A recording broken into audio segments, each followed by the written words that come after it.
جان مرا با مهنت و نان حلال کلام کردی پدر جان. خدا رحمتی بابا جان عبدالواحدов طبیعتاً و حیاتاً روزنامه‌نگار ژورنالیست بود. پس از ختم دانشگاه یک عمر در نشریه‌های گوناگون شروع کرده از نشریه شهری کلاب، منبر ولایتی ختلان و منبر 10 سال اخیر در صدای مردم کار کردند و حدود 10 سال سرمحرر صدای مردم بودند. در دوره سرمحرری صدای مردم نشریه انعکاسگری حیات و فعالیت پارلمان معاصر پارلمان دولتگی تاجیکستان بود. یعنی رشد پارلمان، رشد فعالیت پارلمان بسیار جهت به فعالیت صدای مردم وابسته بود و رشد صدای مردم، فعالیت صدای مردم از بسیار جهت به سرمحرر وابسته بود. یعنی بابا جان عبدالواحد در این وظیفه هم، در این مسئولیت هم صمیمانه پرره با تمام وجود کار کرد و نامینه‌اش امروز در بین جامعه ژورنالیستی بسیار با احترام است. بابا جان عبدالواحدов از شمار ژورنالیستان سرمحرران بود که هم قابلیت راهبری و همزمان قابلیت انشا کردن مطلب در دلخواه جمع را داشت. علاوه بر این شخصیتی بود که توانست یک کلکتیو خیلی پرقوت سرجم کند و امروز اکثر آنهایی که در رسانه‌های کشور فعالیت دارند از پروران مکتب صدای مردم هستند. خصوصا مرحله‌ای که شادروان بابا جان عبدالواحد راهبری این نشریه را به ذمه داشت و شخصا من زمانی به کار آمدم که سرمحرری نشریه را برده به عهده داشت و مهمتر از همه زمانی دانشجویی، یعنی کم واقع می شود که دانشجویانه برای کار دائمی جلب کنند. این از آن گواهی می‌دهد که نظری بر کادرهای جوان بین‌المللی می‌برد و روانش شاد و خانه خودش شد. خانم بابا جان عبدالواحد در حقیقت یکی از چهره‌های کشور، یکی از چهره‌های ماندگار کشورمان بودند.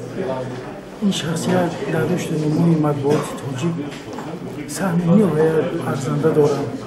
در خصوص سالهای طولانی سرمحرری روزنامه پارلمانی صدای مردم بودند و نقش این شخصیت در رشد پارلمانتاریسم خیلی برعلا تجسم داده است.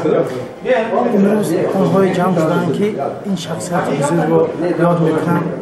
به خاطر این شخصیت بزرگ تمام چهره‌های مولدان کشور، آنهایی که در ژورنالیسم امروز خدمت میکنند، به خاطر این شعبه‌ها اینجا جمع شدند. فکر میکنم نام این شخصیت همیشه همچون مطبوعاتی معاصر، همچون مطبوعاتی اصیل در تاریخ جمهوری تاجیکستان میماند. عرض سپاس و درود بر دستاندرکاران این محفل. نشر این کتاب، این روزنامه‌ها که به یاد بردی، یکی از شخصیت‌های بسیار ورزیده در ساحه پارلمانتی کسبی تاجیک شادروان بابا جان عبدالواحد بخشیده شدند.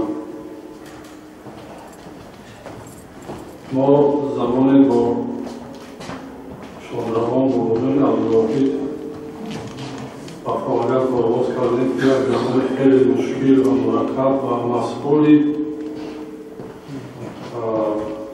شکل دو مجلس عالی جمهوری تاجیکستان بود.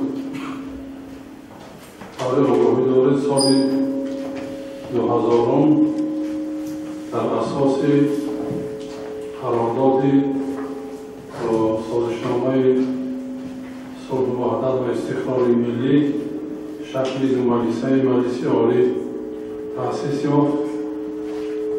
اصلا انسان‌هایی هستند که ارواحشان هم در زندگی مددگاری مردم می‌گردند و از این یکی دوستان بهترین من بابا جان عبدالواحد است که امروز روزی 70 سالگی دارد. روز مبارک است.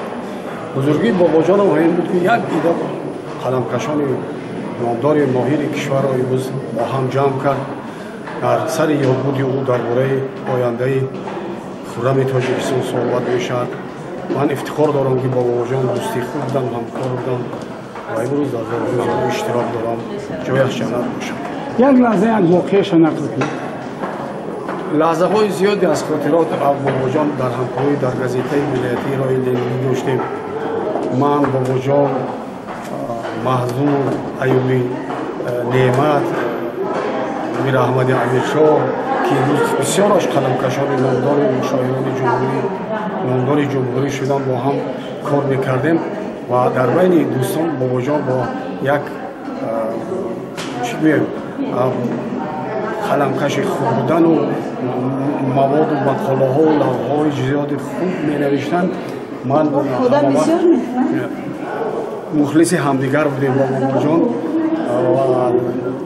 لحظه های زیادی درباره همکاری دارم که شاید طولانی تر باشند و کوشش میکنم در وقتی آخری از این لحظه ها یادآوری کنم.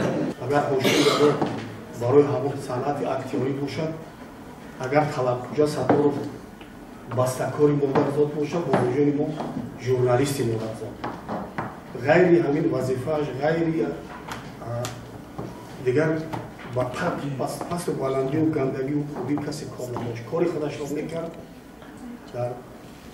من روز دیگر صحبت ما بسیار جدی و سیاسی و دلگیر نشود. خاطرهای زیادی از باباجان دارم. از اولی دوستی 30-40 سالمون رو نمیگم، همین آخران وقتا سالهای 92 دو میدان شدیم. ما در گزیته ولایتی هستیم، باباجان در گزیته همه مردم گذاشت با ما بود. بعد همه دوشنبه اومد، یک کسی اینجا یک از اونجا. من الان دوشنبه دارم کنم بود. افغانستان به رفتگی هر کارش یک مرده داشتن. مرده بعضی بچه ها را گرفتن فرانتاویکا از دستاشان کلیچه میگیرم میرفت قرآن میرم. ما ماشین ما دارم پیش حضرت امیرجان بچه ها ریدکسر جای اپای بیسون بچه دیدگیان همونجا هم ماشین هم موندم و حضرت امیرجان هم میگفتم که خیر خودت نگهش میرم میام هم افتاد ماشین ما چند خود دارم. باباجان هم مسکریچ دارم، ما هم را مسکریچ شیرکشن میگفتم. یا مسکریچ چی داشت؟ باباجان تو در کجای میمونی ما نیترنج که کار نداره. من بولگر اینجا میمونم که او بولگر نازمینم. هر خلاصه رو ماشین باباجان گرفتم. ماشین باباجان رو گرفتم. خیلی جا ما هم بودیم. کلیت ماشین رو گرفتم. باباجان با اون فرانتایی که میگه که جورم کاربراتش هم مزهش نیست هم را نگاه کنید. و بعد بود میگه نمیتونم خیلی مشکل باباجان هم بردن. ماشین ما ماندیم کجا بیایم چیکار کنیم. کسی کلاب رفته گه از همین رایون وسیع بگذاریم یک پست با کلاب در آمدن. همین زمان شوروی یک عجایبی داشت. از همین خانه ما 15 تا میدادی اپای اورنیسو وسیع میرفتی اتوبوس 15 تا میدادی کلاب. بعد یه روز ماشین ما پیش مغازین اونجا ایستادیم که یک ماشین اومد پیش ماشین ما ایستاد. من گفتم که ماشین مرا میگیرم. نگاه کردم که اگر اون مغازین بشکم دو سال یک ساعت متر قریب. نگاه کردم که ماشین باباجان سفارمات ایوبی های وزرالی ابراهیم و طرف یک مغازین نگاه دارم. چیزی که انمی جایده ما های خلاصه اومدم مغازین چرا استثنا کردم ایوبی مغازین چی بود از سال شوروی چی سوال بود. من مغازین در درون مغازین اسکلاب جوگا کرد. ما بیا جوگا شد اینو به سر مرا اومدن. خیلی چیکاری کرد کاپیتان مرا درون مغازین برو آوردن تا خونه تو میریم. کدوم دوره بود که همین پول اپا اورنیسو 1 کیلو مسکت 450 تیم بود. یک بار 92 سوم شد. یا مرخوب بعد شل خونه بودم ما گم روی قشلاقسی چی آوردم مسکر آوردم بعد ایوبی هم همین خیزر یک چی را در نام چگی که بعد دست شکاب دیدم یک عقل فرهنگ است تو یک بار 92 سوم یک میکنم این دینا 4 سوم بود. حالا تاریخ شوخی بود. وجود عزیز میگم جمهوریت توی دعوت همیشه فایل بزنه کجا وقتی توی ما میرم تویستون همین خانه در همون جای مسکر فریدن رسیدم که موزیکای چی سر شد اخبار دیگه موسیقی اخبار سر شد همون کیلو شوری گوره ایوبی بزرگالی و باباجان برآمدن اخبار دارم هر سش بعد بابا بعد ایوبی سر کرد این چی روزی وحشت است توجیه یکی از اون طرفی سنگر دیگری از این طرفی سنگر فرمان گرفت میبرم بابا سنگر که بودم ایوبی برام کسی چی گفت این توجیه از این طرفی سنگر دوش از اون طرفی سنگر گفت ایوبی را کردم فرمان شروع دیدم محکم کردن خیلی بابا دیگر فرمان برام تلفن کرد یک کسی همون استاد ایوبی را همون گفتی شکر تو استاد ایوبی را افراد پنج زدم خبیر نمورم خیلی بعد اینجا تلفن کردم ایوبی را برآوردیم بابا جان کارش دوام داد بابا جان حتی همون اینجا بچه‌ها صدای مردم از یک کلمه باشن همون روزهای تولد این بابا افتاد مرا دعوت میکرد این عمروی کلان باش پیش ما حریدن می اومدیم این خدایکای میرزا محمود هم روزهای تولدش هم می‌گذراندیم خلاصه خاطره‌های جالبی بسیار دارم که وصیت کردم که وقتی زیادتر گرفتیم بابا جان همچون یک رفیق بود که بسیار رفتارش برای دوستان از نیم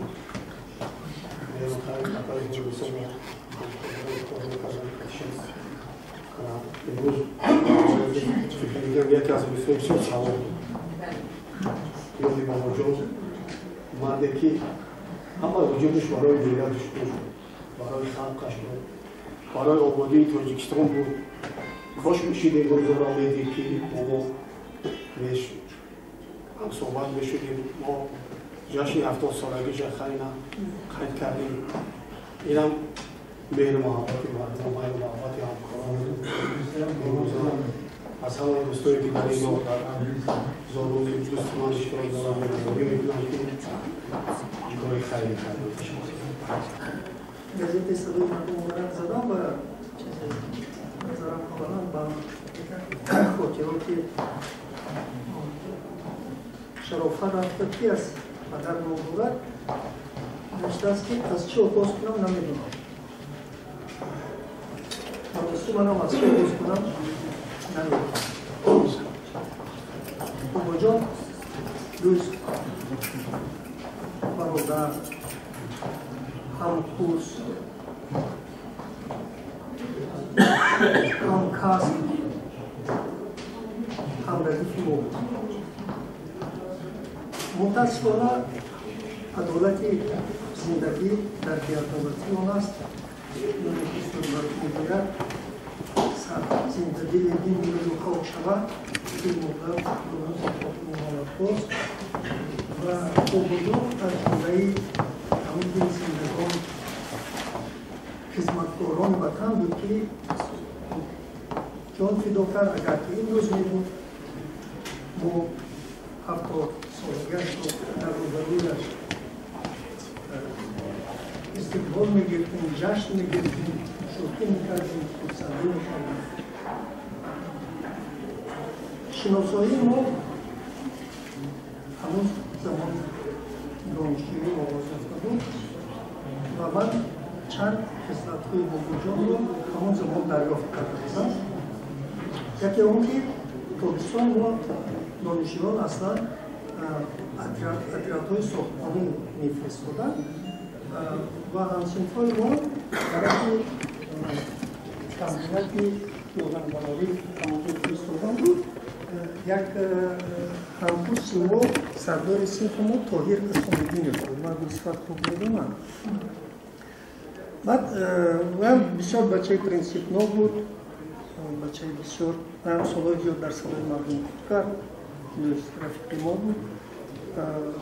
یک کار فرمود و یکی از همکورس‌های ما خوش نآمد که بینشون یک جنجال خیست و اون همکورس دیگر ما با آرماتور به سر طاهر حسام‌الدین زد انشار شد بسیار یک ماجرا کلان شد و من لیاقت بابا جان همون زمان دیدم همچون شخصی که سازمان دهنده پشت دهنده همکورس‌های ما میتونستم به دو گروه جدا شوند ولیکن بابا جان توانست همین کار رو پیشگیری کنم و همین خصلت‌های وی بعدا هم در صدای مردم هم گوییم که در میان ما همکورس‌ها خوب ادامه یافت و بابا جان یگانه شخصی بود که ما همکورس‌ها رو جمع می‌آورد و بعد از خدا رحمت کند بعد از رفتن او این جمعیت‌های ما نشست‌های ما قریب برهم کرد. یادش بخیر با و بابا جان وقتی که ما دانشجویی پنجم رسید همه پریشان شد. بابا جان کلاب رفت لیکن رابطه ما کنده نشد. ما هنوز فرزنداش نبودن که خانه بابا جان خانواده گرفتن می اومدیم و بعدا من خیلی در صدای مردم کار میکردم به حیث کاتب مسئول و جانشین سرمحرر. مسئله به میان اومد که در ولایت ختلان خبرنگار گرفته شد.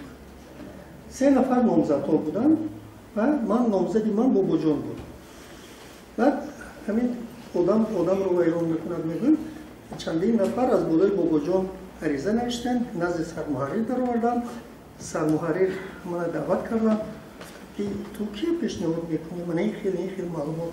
من گفتم همه این اساس ندارد. اگر شما خواهید که در همون منطقه گازیت آبرو و اعتقاد پیدا کند همین نگیریم. تو کفالت میدی؟ گفتم. من گفتم بله کفالت میدیم. و از همون زمان فعالیت بابا جان در صدای مردم و حیث خبرنگار در منطقه ختلان آغاز یافت و بعدا همین ابتکار خودش بود، تشکیلاتچگی خودش و مناسبت‌های بسیار خوب انسانی وی بود که آهسته آهسته خوب راه یافت به مرکز آمد و طولی سالهای زیاد قریب 10 ساله مسئولیت سرمحرری صدای مردم رو به دوش داشت. اون زمان به صدای مردم راه یافتن بسیار دشوار بود. یکی از روزنامه‌های با نفوذترین جمهوری رقم 1 بگویم هم غلط نمی‌کنیم صدای مردم بود. حتی در رقابت با جمهوریت صدای مردم خیلی دست بالا بود. حالا نمی‌دونم در کدام حالت قرار داره، همون زمان خیلی دست بالا بود. دو چیزی بابا جان همین دو قصه که بسیار بزرگ داشت تمام بود که آدم پرنسیپناک بود، آدمی بود که به دو چیز توجه بسیار خاصه داشت، با کادر و مکتب صدای مردم. همین دو چیزه در دوره فعالیتش نگاه داشته توانست. ما یک مثال دیگر میگویم برای پرنسیپناکیش. یک همکرسی دیگری ما هم خبرنگاری صدای مردم بود در منطقه زرافشان احمدزاده. وقتی که اینا کارها در جنگ جوشکلی که اوج گرفته بود اینا خواست به مرکز بیاد. وقتی که عبدالمدثر اومد بابا جان اینو به کار نگرفت. بعد من گفتم رفتم بابا جان گفتم تو چی میکنی؟ گفتم این همکرسی ما بچه صاحب قلم است چی هست؟ یک گفت مردم چی میگویند؟ که همکرسی خودش به کار گرفته است. یادداری احمد ما با هم در اومده بودیم. گفت که مردم فکر میکنم ما خیلی نزدیک هستیم با احمدزاده. گفت اگر من اینا گیرم در کارگاه گفت بیرون از اون مثلا گپ هم میکنن که چرا مثلا یک همکرسی خودش با حسی مثلا خبرنگار در صدای مردم به کار گرفت. خوشبختانه نگرفت که ما گرفتیم در تاجیکستان و خیلی یکی از روزنامه‌نگاران صاحب قلم جمهوری شد و این روز نفوذ اعتباری زیاد دارد. اگر در صدای مردم نبودیم من نمیدونم چی میشد. الان همین یک قسمت اساسی و همین حفظ کردن مکتب مرادالله شیرعلی در همین صدای مردم. و من میدونم که تا زمانی که بابا جان سربری صدای مردم رو برداشت داشت این من به دیگران باید که سخت نرسد همین مکتب ادامه داشت. هم در انتخاب کادرها هم در معین کردن خطوطی خط سیری خط مشی گازیت صدای مردم. گازیت صدای مردم یگانه گازیتی بود که در دوره که این کس درباره دو میدان حرف زدن که با دولت ثابت ماند. یعنی که حکومت قانونی رو دست گرفت از ابتدا تا آخر. نه کلابیت، نه چپ رفت، نه راست رفت. این البته پوزیسیون سرمحرری صدای مردم بود شادروان که عاقبت به مرگ اون کس انجام. یعنی پرنسیپناک بودن انسان رو به کجا میبرد. لیکن نامش، کارش، عملش پیکارش همه چیزش باقی میمونه. من حرف زیاد نمیگویم. به فرزندان بابا جان تشکر که این دونه یک مجلس ارسان و روحی پدر رو شاد کردن. بابا جان جایش جنت باشد، منزل آخرتش پر از نور و ضیا باشد و فرزندان وی همین پیکار پدر رو ادامه دهند. صداقت به وطن، صداقت به کار و پیکار پدر که دارند همون رو ادامه دهند. البته که ما اینجا جوانده که وقت آتومون نیستیم، خوب هم هستیم، سمی هستیم. این هم در همون خصلت بابا جان بود. اصلا خاندانا با ناموی گوناگون میمونن، یکی میمونن مثلا غیرت، یکی متین روده شد و بغیرت شد، یکی نه متین روده میشه نه بغیرت میشه. بابا جان باشد همون نام که با او ماندگی بودن به خدا چالسون کرده بود. او مثل بابا بود از همین کرسی مکتب از همین کرسی اول که ما میشناختیم، یعنی مثل بابا صمیمی مهربان.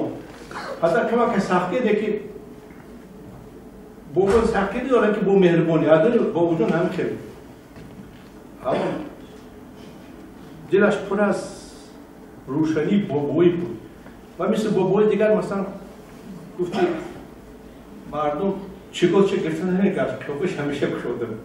امری دوباره بابا جان با جای عذر از شرافت بانو دختر نازپرور بابا جان و همسپاس از همکسب گرامی ما خانشاه شریف‌زاده که خبر خوشش از روینمایی کتاب یادبود بابا جان شادروان با گردمانی هم باشد و نوشتن این سطرها وادار می‌کند.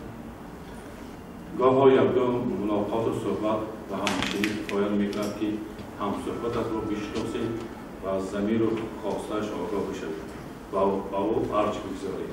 محض بابا جان عبدالواحد شریف‌درس دانشگاه ما از جمله چنین اشخاص است. ما با بابا جان هنگام دانشجویی با هم رفت آمد و نزدیکی و همنشینی زیاد داشتیم. زیرا ما دانشجویان سال اول در مجموع 100 نفر بودیم و من و بابا جان در گروه‌های گوناگون درس می‌خواندیم و در نقاط گوناگون شهر اجازه‌نشین بودیم. برای علاوه در سال دوم دانشجویی بابا جان بیمار شد و پس از تنفس سال بعد شریک در سال دیگری تحصیل را آمد. ولی از همان صحبت و ملاقات‌های کوتاه دریافتم که او انسانی صمیمی، مهربان و خوش‌معامله و نیکخواه است.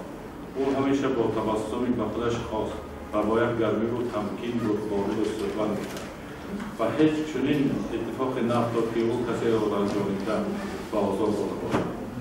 از این نگاه او چنین پند بزرگان را در دل و دیده جای کرده بود. می بخور، مقصد بسوز و آتش اندر کعبه زن، ساکن بتخانه باشد مردم آزادی مکن.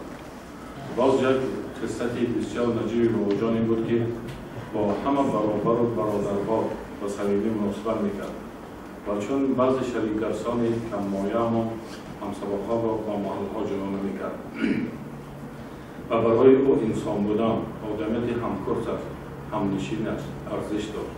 او در همان زمان به درک چنین معنی رسیده بود که محلگرایی تیشه برای شی ملت زدن است.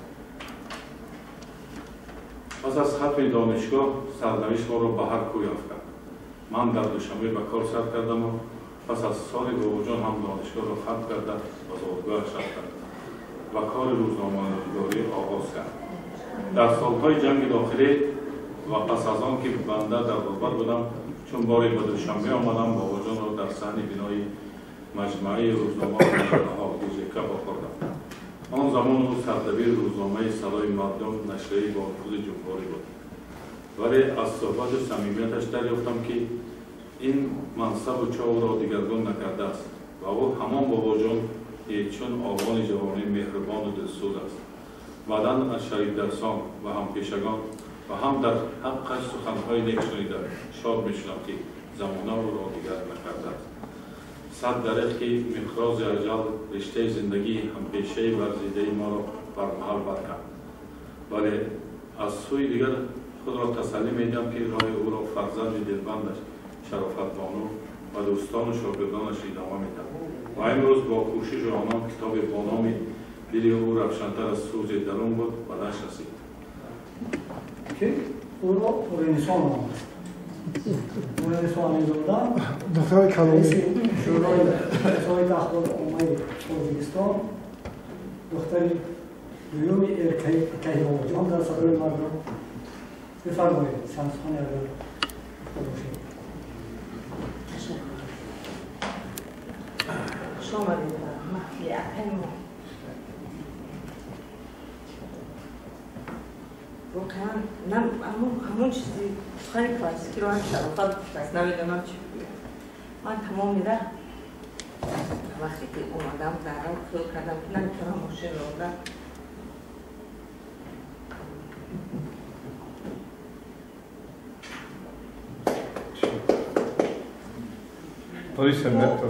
سرمحلی بود، برادر بود، پدر بود، همه چیزی ما بود و یگان کس را اینقدر عذاب نداد است که من دادم. ما دو خود بودیم، ما راست نمیگرفتیم. در تمام پنیور که میگفتیم در تمام مجلس من حتما خواطر بود که من یگان چیز میگم، یگان گپشپ میگردونم، یگان پیشنهاد دیگر میکنم، یگان چیز رد میکنم و از همه بسیار ما زیاد جنگ میکردیم و از همه بسیار ما یکدیگر را دوست میداشتیم چون که این خیلی رهبر، این خیلی انسانی که مثلا نمیدارم در دلش هیچ وقت یگان کینه، یگان سخنی بد، یگان چیزی بد نمیخونده. همین لحظه همچون رهبر اگر یگان چیزی سخت میگفت همین مجلس پراکنده میشد میرفتن و گشته کتبه روان میکرد که دعوت کنه همون آدم یوان از دل همون آدم همین چیزا میبرد. ما زیاد سری مسئله های بحث میکردیم، جنگ و جنجال میکردیم که زیاد مقاله های من خط میزد میگید سری من هم میخوری یکان به همین تنقیدات تو اینقدر زیاد چیزای تنقیدی مینویسی مسئله بزرگی بود همون خیال میکردم بهترین جاهای مقاله من رو خط میزد میگفت که پروینسان نمیتونم من این چیزا را داده این چیزای نشته که را داده نمیشه اگر من از اینجا چی بکنم. ولی با وجود همین وقتی که من از صدای مردم رفتم و البته با مصلحت که مکتوب نوشتم من از روزنامه جمهوریت مکتوب اومد که من اونجا گذارم یک مقاله نوشتم درباره من که من در حیرت موندم. همین یک دلسوزی برادرانه یک دلسوزی که نوشتن که بهترین قلم صدای مردم به جمهوریت رفت. من در جمهوریت همگی 3 ماه کار کردم.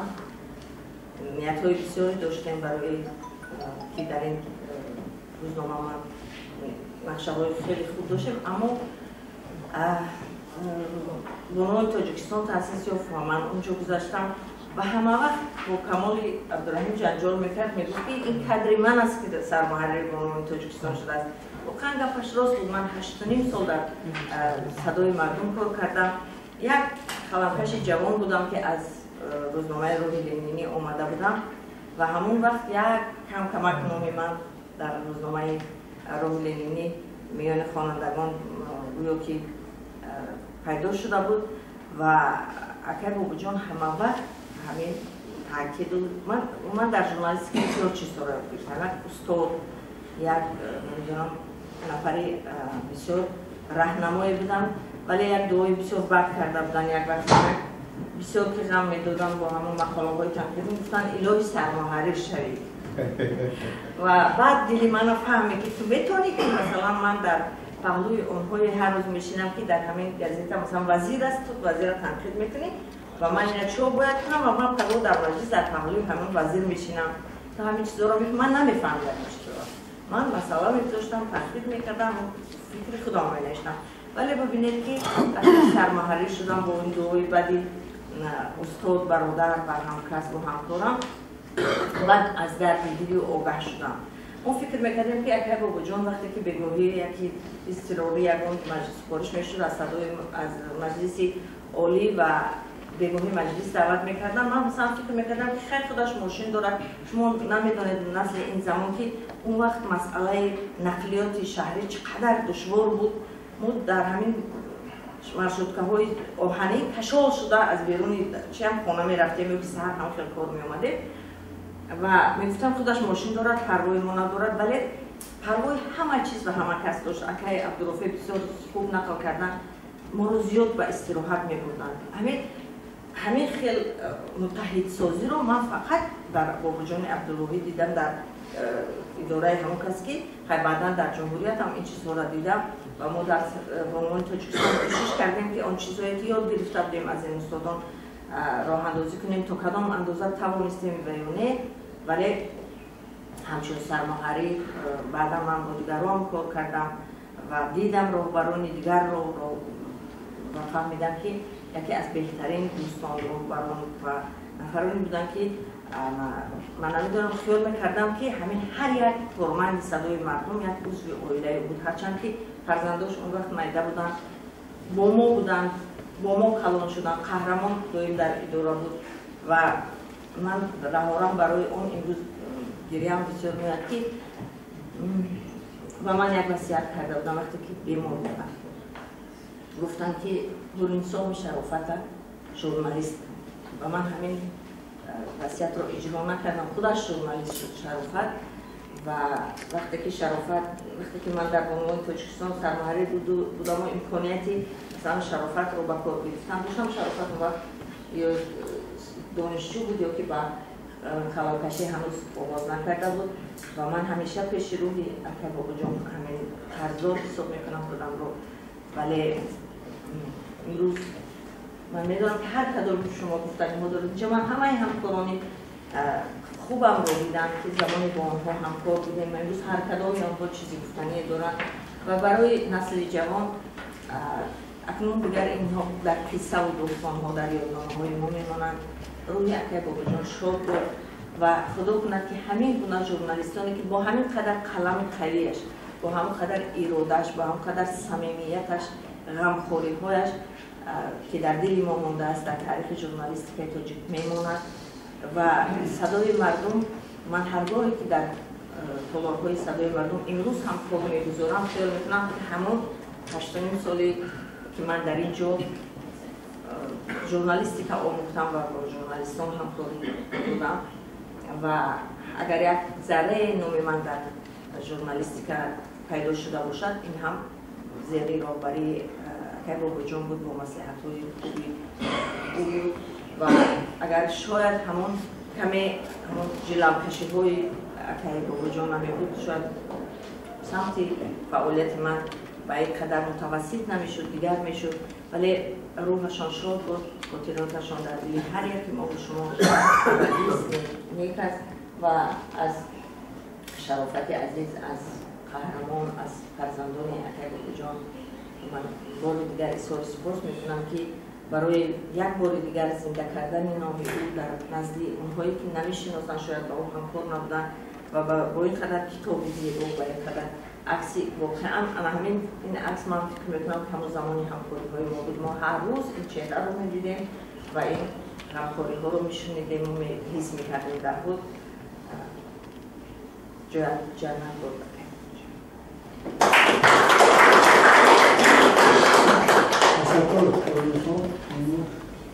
عمرتان دراز باد تا که همون قدرتان ایجا کردتان یعنی از نبیره های که اینجا این همون سه ژورنالیست تربیه کنید. اصلا با استادی روانشناس همکاری بی‌واسطه نداشتم، اما تصمیم شخصیت‌های چون با جناب عبدالواحدوف ما جوانان امروز می‌سازد که زیادتر اندیشه کرده باشیم. بعض وقت انسان حیران می‌شود که در یک محیط که خیلی محیط دست کوتاهی است شخصیت‌های محبوب می‌شوند که در سال‌ها نامشان جاودانه می‌ماند. این از چیز شهادت می‌دهد؟ از آن شهادت می‌دهد که همچون راهبر خدمت‌هایی کردند که انسان با حرف کلام کرده میتواند. من بسیار وقت حیران میشم وقتی که تا این روز نامی استاد شامظفر یادگاری با یک احترامی خیلی خاص در جمهوریت سلامت انسان‌هایی چون اکبر ستار، انسان‌هایی چون استاد آقا جناب عبدالواحد است و بیدید که در 30 سالی که من شخصا با شرق آزاد حواس رو به واسطه رفتار داشتم، صدها نفر یا دهها نفر در اینجا بودند و رفتند و آمدند اما همگی نام‌های انگشت شماری سر زبان‌ها باقی مانده است که استاد روانشناس او از قبیل همین شخصیت‌ها هست. من چی میگم از این زیاد؟ از این زیاد میگم که ما همه وقت از ایشان همچون از راهبرانی که توانستند نامشون در صحیفه ژورنالیستیکای تاجیک و پیش از همه در کارگاه چون مقدس باقی مانند سبب میگیریم و کوشش میکنیم که در پیروی با ایشان کاری کرده باشیم که اقلا نام ما داغدار نشود، اقلا همون رشته پیوندی که اونها از استاد شیرالی زاده که خیلی کوتاهی هم راهبری هم ژورنالیستی داشتن اما نقش ماندگار و بعد اون که از ما هم در جمهوریت شامظفر یادگاری سپاسگزار و دیگران کوشش میکنیم که سزاوار به کار ایشان باشیم. برای که وقتی که با جان عبدالواحد میگیم که شامظفر یادگاری میگیم رمز روزنامه‌های رسمی ما خواهیم نخواهیم اینا همچون رمز بماند. هیچ کس جوی شامظفر یادگاری، هیچ کس جوی با جان عبدالواحد یا که سپاه کشور حفظ نمیکنه. ما وظیفه داریم که اون رو حمایت مقدس داشته باشیم و تمام کوشش و تلاشی که امروز داریم به همین مقصد روانه کرده شده است. از تشکری از توجهی دستاردرکاران امروزه سرکرده از عائله استاد روانشناس و راهبریت محترم صدر مردم جهان تشکر که ما را دعوت کردند. برای استاد شاد باشید. اون نشریه‌ها همیشگی باشد و تمام نهایی بهترین صدای مردم و جمهوریت و دیگر نشریه‌ها سرایت کنند. البته درباره اکای باباجان سخن بسیار است. هر کس فکر میکنه که در اینجا نشسته است یک سینه سخنی که میگفته دارد و این گپها همه البته با مهر با محبت گفته خواهد شد که یک قسمش در این مجموعه ثبت است و مفهوم ما که آهسته به پایان میرود با تشکر از راهبریت صدای مردم و دستگیری همکسان دیگر در این شرط آزاد که این مخلوق را به افتخار 70 سالگی هم که باباجان و رویمانه‌ای که یادبود باباجان عبدالواحد راه‌اندازی کردیم و چند سخن باید و خواهش میکنم که از سرمایه محترم صدای مردم کجانظر امیمان هم شنیده باشیم که ایشان بار بسیار مسئولیت داشت دارند چون که انمهایی که از شعر بزرگا شروع شد در صدای مردم بابای دوام داد عبدالواحد دوام داد صمدالدین اسدزاده مدار نما دوام داد امروز با دوش برادر ما کجانظر امیمان است. ایشان چند سخنه هم باید در این مخفی باشد گفته باشد. اولا من شما رو به این مطلب شما دارم میگم چون که روزنامه صدای مردم این روز میزبان شما هستم و این محفلی که امروز ما به خاطر روز 70 سالگی روز شورای به وجود آورد تشکیل کردیم و با تشبث فرزندشان همکاری عزیز شرف المولا و من فکر میکنم که این یک محفلی بود که بار دیگر از حیات روزگاری شادیان یک برگردان شد و ما حس کردیم و شاهد هم شدیم که فعالیت شادروان بابا جان عبدالوحید خیلی رو پیچ و تاب گذاشته است و در ایامی که ایشون صندلی روزنامه سرای مردم بودن ما خیلی جوان بودیم گرچه امروز سینما به جای رسیده است لیکن ما دانشجوی بودیم در اون سالها و از نوشته های شادروان میخوندیم تحلیل میکردیم و از اوضاع جامعه باخبر میشدیم و تقدیر بود است که بعد چند سالها فعالیت در تلویزیون تاجیکستان امروز مسئولیت سرمایه‌ای روزنامه سرای مردم را و ما باور کردم و اگر